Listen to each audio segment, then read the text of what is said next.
From the Opepco studios at Britton and Broadway, this is OSU Football with Brandon Chapman. I'm Jenny Carlson. Brandon, kind of a crazy end of the week last week for the Cowboy staff.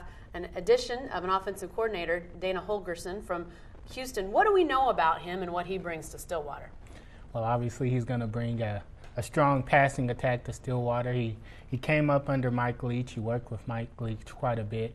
And, you know, his offenses, they really focus kind of on the passing game. It's an offense that will have 40 to 50 pass attempts per game, at least when he was at Houston. That's what they were doing, and obviously at Texas Tech, you know, that's kind of what you do. So he'll bring in some passing attacks, getting some other options as far as the OSU receivers. He'll be bringing that in to the effect, and I still expect the Cowboys to run the football quite a bit, but he'll definitely up the passing game they have.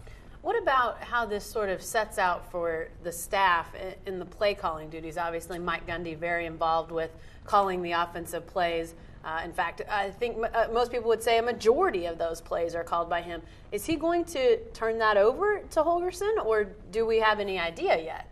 That's obviously the big question. It's unclear who will be calling the plays.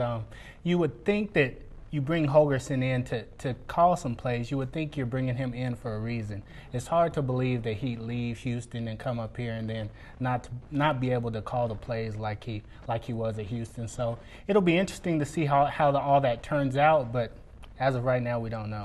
Something else we don't know is if the current assistants who are on this OSU staff are going to remain at OSU. Gunnar Brewer's obviously been the offensive coordinator. There'll have to be either a reassignment or a departure. Are we hearing that there might be some departures from the staff? Obviously, that's always a possibility at this time of year. Gunnar Brewer, there's been talk of people at Tennessee maybe looking at him to join the staff of Derek Dooley, Tennessee's new coach. So that might be a possibility. It might not be. I talked to Coach Brewer on Friday, and he said, you know, I'm a Cowboy. I'm staying here. So we'll see how that turned out. And also Joe DeForest. I mean, he's being talked about as a potential candidate to replace Dooley at Louisiana Tech. So you never know. This is the time of year where coaches do leave. So that all remains to be seen. All right. Thanks, Brandon.